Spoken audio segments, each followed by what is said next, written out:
Assalamualaikum. Today we discuss Cholesky method. In the last video we discussed Doolittle method. Similarly, Cholesky methods have 4 steps. Number 1, Ax equals to B. Number 2, A equals to L transpose. L transpose का मतलब है कि हमने सिर्फ इसमें lower matrix लेनी है और उसका ट्रांसपोज ले लेना, ठीक है। L Y equals to B, lower matrix transpose X equals to Y. अब इन स्टेप्स को करना कैसे है वो मैं आपको साथ साथ क्वेश्चन में बताती जाऊंगी, ठीक है। अब ये क्वेश्चन जो है हमें गिवन है, इसमें स्टेप 1 सबसे पहले हम करेंगे। स्टेप 1 लास्ट डूलिटल मेथड की तरह है, ए एक्स इक्वल्स टू बी। जो स्टेप 1 है वो चोलेस्की में भी सेम होता है, क्राउड्स में भी सेम होता है और डूलिटल में। इन तीनों मेथड्स में जो स्टेप 1 है वो ए एक्स इक्वल्स टू बी ही होगा।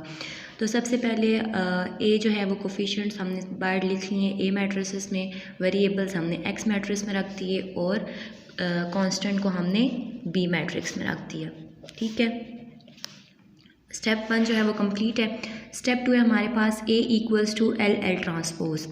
जैसे कि मैंने आपको बताया था कि जो एल होता है वो हर मेथड का ना अलग होता है। डूलिटल का एल लिखने का स्टाइल कुछ अलग होता है, चोलेस्की में अलग होगा और क्राउड्स में अलग होगा।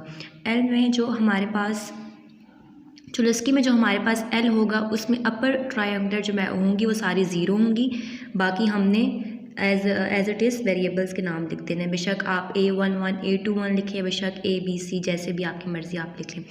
जब आप एल लिख लेंगे उसके बाद आपने इसका ट्रांसपोज ले लेना है। ट्रांसपोज हम कैसे लेते हैं, जो फर्स्ट कॉलम होगा उसको हम फर्स्ट रो बना देंगे, सेकंड कॉलम होगा वो सेकंड रो होगी, थर्ड कॉलम होगा वो थर्ड रो होगी, ठीक है। ये एल और एल ट्रांसपोज ऐसे लिखेंगे। अब इसको सॉल्व हम ऐसे करेंगे सेम डूलिटल मेथड की तरह, जैसे हमने पहले ए मैट्रिसेस लिखी थी, उसके बाद हम एल की जो मैट्रिस अभी हमने पीछे लिखी है वो लिखी है और एल ट्रांसपोज की जो मैट्रिस आई थी वो लिखी है, ठीक है। इन दोनों को आपस में मल्टीप्लाई करेंगे, इन दोनों को मल्टीप्लाई करके हमारे पास ये आंसर आ गया। मल्टीप्लाई मैट्रिसेस को कैसे करते हैं, first row first column, first row second column, first row third column, ठीक है। इनको मल्टीप्लाई करके हमारे पास ये आंसर आ गया। अब इसके ऑपोजिट जो वैल्यूज़ हैं उनको हमने एक दूसरे के इक्वल लिख देना है। A11 स्क्वायर इक्वल्स टू 4 है, हमने यहाँ से A11 की वैल्यू निकाल ली। बिल्कुल इसी तरह सारी वैल्यूज़ को हमने इक्वल रख के सबकी वैल्यूज़ जो हैं वो हम फाइंड आउट कर लेंगे, ठीक है। A21 की 5 आ गई, A31 की 4 और जो 10 इक्वल्स टू 10 इसलिए लिखा है क्योंकि इसमें A21 की वैल्यू भी गिवन थी और A11 की भी गिवन थी, ठीक है।